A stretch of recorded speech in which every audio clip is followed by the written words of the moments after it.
All right, guys, this is part 2 of how we got scammed. And so now I'm looking for a car, right? Looking mostly online, on a couple of Facebook groups I'm a part of, like for parents with disabilities. Parents who have children with disabilities, or wheelchair accessible vehicle groups. Looking at like different dealerships that may sell them. And then like my dad knows a dealer, a car dealer, a couple of towns over from us. And he got in touch with my dad and said he had somebody bring one in. But again, it was still an older model. Even though it had low mileage, it was, well, a lower mileage than what I already have. It was still a older vehicle, and then it was a I think it was a Dodge. I can't remember, a Dodge or a Chrysler. I can't. It was one of the two. And preferably, I would like a Honda or a Toyota. Just because I know those typically last longer. And again, these are vehicles. I don't know if you all are too familiar with how much they cost, but maybe these are a whole house.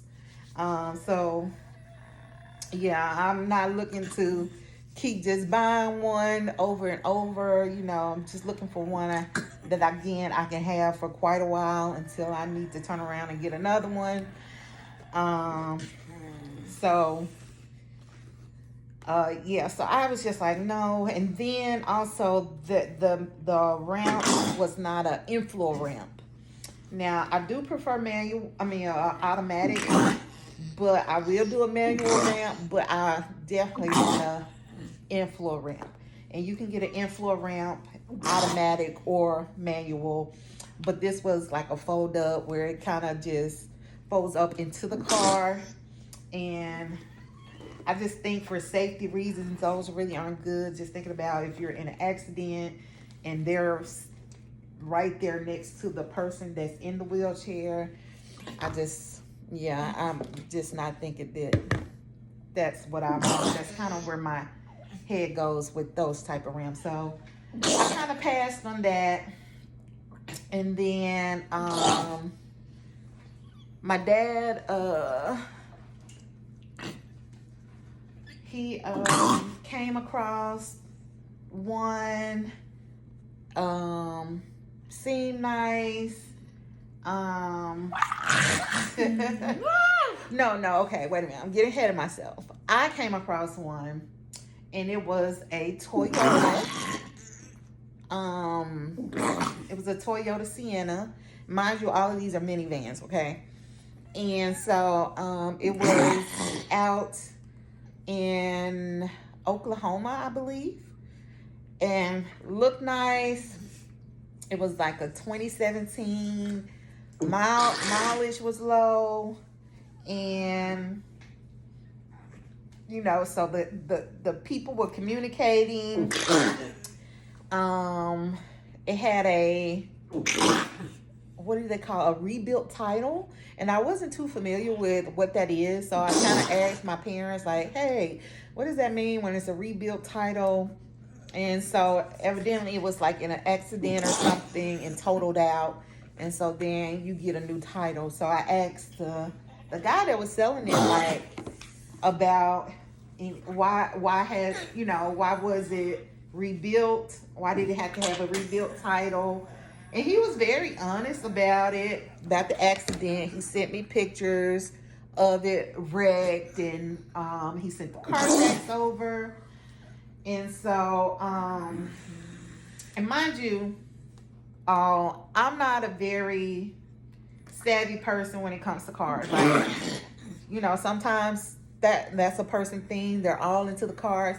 I'm not. Like, I've never really been big into cars. Like, I'm not a big tech person either. Like, I would carry the same phone forever until it stops working. Yeah, so those type of things are just not my thing. So hence, I think I've only bought 3 cars in my whole life, you know. So yeah.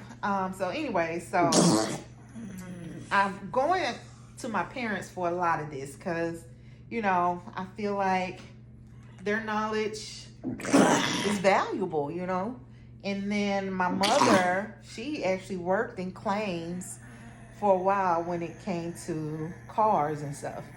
So when the guy sends over the Carfax, you know, I share with my parents.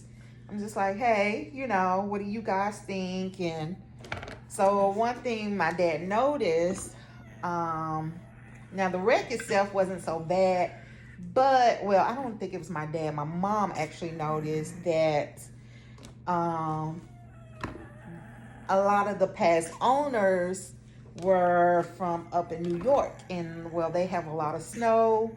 And with snow comes the salt. And salt is not good for your car, evidently. So, yeah, my parents was just like, you know, can't really tell you what to do. But if I were you, I would probably kind of stay away from that. I would be a little hesitant, you know, because salt can be pretty hard on cars, you know. So we left that one alone, backed out of that one, right? And then while I'm looking for cars, I came across this giveaway. And this was in one of the Facebook groups that was specifically geared towards accessible vehicles. And hold on, guys. So yeah, this was a Facebook group specifically geared towards just accessible vehicles. And I came across, like I said, this advertisement of this giveaway. In the advertisement, they were giving away 3 Toyota Siennas to 3 deserving families. This is what the advertisement said, right? They had like 3 pictures up. Don't know if those were the exact ones that they were giving away or if they were just using stock photos to advertise. But so I was like, oh, okay, I should enter. It's not gonna hurt to enter, you know. But I'm gonna tell y'all, the way my mind works, if I don't do something right then and there, it's gone. Like, I could come to the kitchen and get water, get distracted, and start cleaning the counter, and then walk out the kitchen and forget that I actually came in here to get water. That's how my mind works, right? So I did not put an entry in that day because, again, I forgot.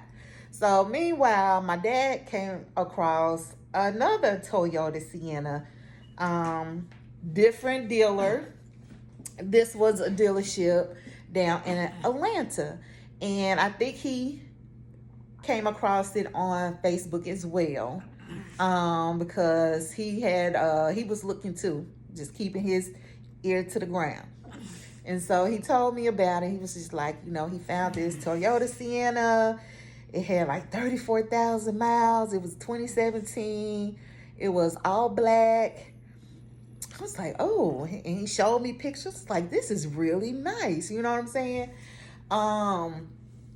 It was like a mid-level trim. So it had like the leather seats, you know, and I think what do you call it? XXLE maybe? I'm not sure. But yeah, it was like the mid-level trim. So had pretty much all the bells and whistles. Looked nice.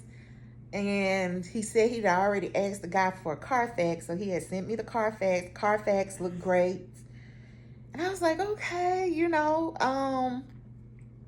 let's check this out. So, it just so happened that my dad was going to Atlanta that next week, that following week, right? He was going to see one of our church members that she's I think she's over 100. Anyways, but she's now living down there with her family. And so she's been sick. And so he was driving down there to just see her. And so I had asked him, well, while you're down there, will you go to that dealership and take a look at this vehicle in person? Okay. So mind you, while all this is going on, I'm still looking, right? Because you can't just set your sights on one and be like, one and done, that's it. You got to still keep your options open. And so I come across that ad again. Now, this is a couple of days later. And so I said, you know what? Let me go ahead and enter this ad right now. The ad, you just had to answer 2 questions.